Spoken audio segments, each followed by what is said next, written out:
اسلام کا نظام حکومت۔ الحمدللہ رب العالمین والصلاة والسلام علی سید الانبیاء والمرسلین وعلی آلہ وصحبہ اجمعین، اما بعد۔ اعوذ باللہ من الشیطان الرجیم، بسم اللہ الرحمن الرحیم۔ لقد ارسلنا رسلنا بالبینات وانزلنا معهم الکتاب والمیزان لیقوم الناس بالقسط، صدق اللہ العظیم۔ صدر محترم، حکم حضرات اور معزز سامعین، موضوع خطابت ہے اسلام کا نظام حکومت۔ محترم حضرات، اسلام ایک کامل دین اور مکمل دستور حیات ہے۔ اسلام جہاں انفرادی زندگی میں فرد کی اصلاح پر زور دیتا ہے، وہیں اجتماعی زندگی کی ذرّی اصول وضع کرتا ہے۔ اسلام کا اپنا نظام حکومت ہے جو امن و آستی، انصاف و سلامتی کا گہوارہ ہے۔ اسلامی نظام حکومت مادی، معنوی، اخلاقی، روحانی اقتدار کا ایک خوشگوار امتزاج کا نام ہے۔ اسلامی نظام حکومت عین فطرت ہے، کیونکہ اس نے انسانیت کی ڈوبتی کشتی کو ساحل پر لگایا ہے۔ اسلام ہی عین فطرت ہے، کیونکہ اسلام نے انسانوں کی انسانیت کی خاطر باطل قوتوں کو ختم کرنے کے لیے اپنے لہو کو قربان کیا، کیونکہ اسلام دین فطرت ہے، فطرت کے خلاف چیزوں کو برداشت نہیں کر سکتی۔ فطرت اللہ التی فطر الناس علیہا۔ حضرات، آج دنیا میں بہت سے قوانین آئے، بے شمار مقننوں کے اعلانات آویزاں ہوئے، لاتعداد مدعیان انسانیت سر اٹھائے، مگر کوئی تو سرے سے وجود خداوندی سے ہی انکار کر بیٹھا۔ کسی نے انسانیت سازی کی پردی میں انسانیت سوز پاڑ ادا کیا، کسی نے حق تلفی کو اپنا شعار بنایا، تو کسی نے خدا کی زمین پر غیر اللہ کو ہی خدائی کا درجہ دے دیا۔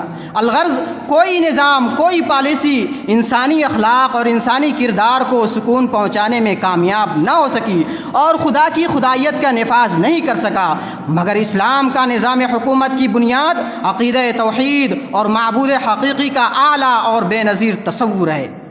اسلام میں سیاسی نظام کی صدا کوئی معمولی صدا نہیں ہے، للہ ملک السماوات والارض کی صدا ہے، ان اللہ علی کل شیء قدیر کی صدا ہے۔ اسلامی نظام حکومت حضور اکرم صلی اللہ علیہ وسلم کی بے نظیر ملت کا ہے، حضرت عمر فاروق کی عدالت کا ہے۔ یہی وہ نظام حکومت ہے جس میں انسانیت کی بلندی کا راز ملتا ہے، تخلیق کائنات کا پوشیدہ خزانہ ہاتھ آتا ہے۔ تاریخ شاہد ہے، جب اسلام کا نظام دنیا پر نافذ ہوا تھا، پوری دنیا بقعہ نور بن گئی تھی۔ ظلمتوں گھٹا ٹوپ اندھیروں میں بھٹکے ہوئے انسانوں کو سیدھی راہ ملی تھی۔ ظلمتوں اور بربریت، یہ تمام چیزیں کافور ہو گئی تھی، اور ہر طرح سے رعایا کو امن و شانتی، عدل و انصاف کی فضا میں سانس لینے کا موقع ملا تھا۔ اور تاریخ نے وہ الفاظ بھی نوٹ کیے تھے آپ صلی اللہ علیہ وسلم کے کہ اگر محمد کی بیٹی فاطمہ بھی اگر چوری کرے تو اس کا بھی ہاتھ کاٹ دیا جائے۔ میرے محترموں، آج ہر طرف ماڈرن تعلیم و ثقافت کا چرچا ہے، سائنس اور ٹیکنالوجی کی دنیا میں آگے بڑھنے کی دھن سوار ہے۔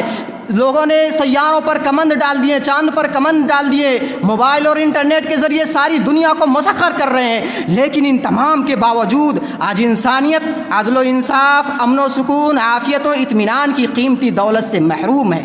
آج تقریباً سارے عالم سے امن و امان، چین و سکون مفقود ہے۔ بے انصافی اور بے ایمانی کی خونی پنجوں نے انسانیت کو لہو لہان کر دیا ہے۔ آج انسانیت کی کوئی قدر و قیمت نہیں، آج ان کے دکھ درد کو کوئی محسوس کرنے والا نہیں۔ آج حکومت عدالت انصاف بیچنے لگی ہیں اور محافظ لٹیرے بن گئے ہیں۔ الغرض، ظہر الفساد فی البر والبحر کا نظارہ انسانیت کو رلا رہی ہے۔